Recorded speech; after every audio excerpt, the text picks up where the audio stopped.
Hey guys, it's Princess. Welcome back to my channel. If you haven't already, please subscribe. I'm a stay-at-home mom, living in my 1995 Coachman RV, and I'm cooking a vegan meal today. We are doing vegan chicken nuggets with kale salad, and I'm making my husband a smoothie.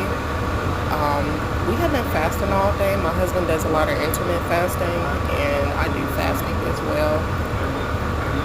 So I'm making a smoothie for him. I added strawberry, kale, banana, honey, kiwi, and I believe orange juice, and it was so good.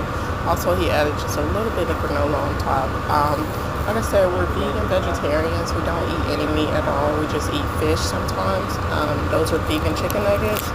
And the meal came out very well. I make this meal. It's very quick and simple.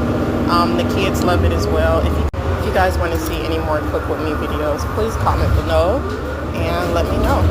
Bye.